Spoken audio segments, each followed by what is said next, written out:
Advanced courses తో పాటు first year నుండే campus recruitment training leading companies లో 13,000 plus placements with 13.5 lakhs highest package.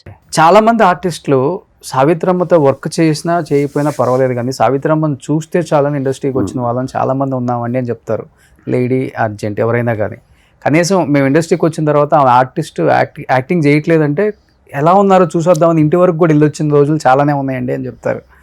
But మీరు ఆమెతో యాక్ట్ చేశారు, పనిచేశాను, అసిస్టెంట్ డైరెక్టర్గా పనిచేశారు, యాక్ట్ చేశారు కూడా.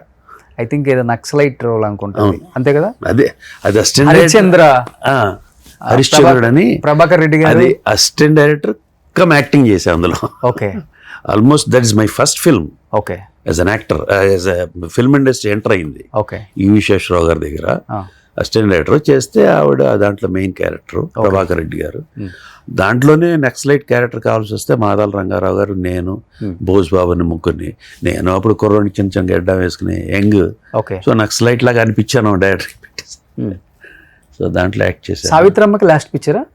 లాస్ట్ సావిత్రమ్మ లాస్ట్ స్టేజ్లో ఎలా ఉన్నారో ఒక్కొక్కరు ఒక్కొక్కలాగా చెప్పారు సార్. మీరు దగ్గరుండి సినిమా తీశారు, అమ్మతో యాక్ట్ చేశారు కాబట్టి సావిత్రమ్మ అసలు లాస్ట్ స్టేజ్లో ఎలా ఉన్నారు? యాక్టివ్గానే ఉన్నారా లేకపోతే బాగా డల్ అయిపోయారా? అసలు ఏంటి? డెఫినెట్గా డల్ అయిపోయారు. పాస్ట్ చూసి తర్వాత చూస్తే నో ఇట్. ఆవిడ హెల్త్ బాగోకపోవటం, వీక్ అయిపోవటం మనిషి, దట్ వాస్ దేర్. చామ్ అంతా గాన్. బట్ బిహేవియర్ అండ్ మాట్లాడటం, ఆప్యాయత అంతా చాలా బాగుండేది. Okay, yeah, literally she's lost everything. Okay, lost everything. But యాక్టింగ్లో ఉన్న అదైతే తగ్గలేదు. That was there. ఓకే, అందరి మీద చూపించే ప్రేమ కావచ్చు, అది చాలా దానాలు అంటారు, అవన్నీ చేసేసారు అని నేను వింటమే. కానీ ఆ లాస్ట్ స్టేజ్లో నాకు అంత ఎక్స్పీరియన్స్ లేదు, డైరెక్ట్గా చూడాల. Before that she has been doing all that what. So అప్పుడే మీరు కూడా వస్తున్నారు కాబట్టి మీ కెరీర్లో ఉపయోగపడేదన్న ఒక మంచి మాట ఏదన్నా అమ్మ చెప్పారా మీకు? డెఫినెట్గా మీకు ఉంటుంది ఆమె దగ్గర నుంచి, ఆమెతో మాట్లాడాలి. మాట్లాడుకునేవాళ్ళం, రోజు కూర్చునేవాళ్ళు, మాట్లాడుకునేవాళ్ళు. చాలా బాగా మన నాన్న కూర్చో అది బాగా మాట్లాడేవాళ్ళు అంతా బాగా. అప్పట్లో ఎవరు చెప్పినానండి, నాన్న టైం మెయింటైన్ చేయి, డిసిప్లిన్గా ఉండు, జాగ్రత్తగా ఉండు అని చెప్తారు. ఓకే, అసలు అప్పుడు అందరూ పెద్దవాళ్ళు అందరూ కూడా ఆ జనరేషన్స్లో ఎవరు సినిమా ఇండస్ట్రీ కాకపోయినా బయటైనా, అరే నాన్న జాగ్రత్తగా ఉండరా, జాగ్రత్తగా ఉండు, జాగ్రత్త చేసుకో, చెడు అలవాట్లు చేసుకో, బాగుండు.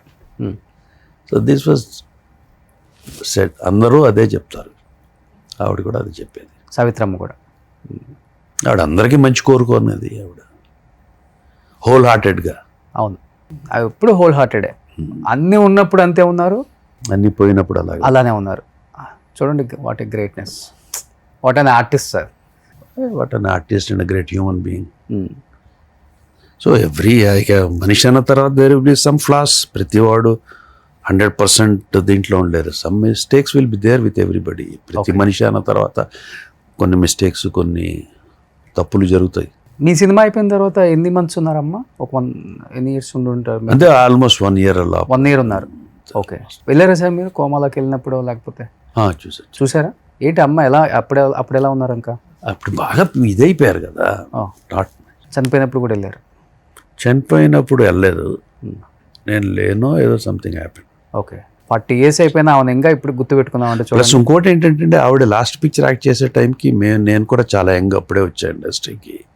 ప్లస్ ఆవిడ గురించి సినిమాలు చూసాము కానీ ప్రాక్టికల్గా అంత ఎక్కువ ఇప్పుడు అనిపిస్తూ ఉంటుంది, అరే because I know her more now. అప్పుడు అంత ఎక్కువ క్లోజ్గా లేకపోయానే అని బాధపడుతున్నాను. ఇంకా బాగా ఉంటే బాగుండేది అని. కోర్స్ అది ఎప్పుడు చేసే పొరపాటే. మనిషి అనేవాడు ఎప్పుడు ఉన్నప్పుడు విలువ తెలియదు. ఓకే, కానీ కళ్ళతో ఎన్ని చూశారు సార్. బహుశా అదృష్టం మీ టైంలో ఉన్న ఆర్టిస్టులకి ఎవరికి దక్కకపో ఉండవచ్చు. ఉండాలండి, అందరూ మాతో పాటు ఉన్నవాళ్ళు చాలామంది ఇంకా ఉన్నారు కదా.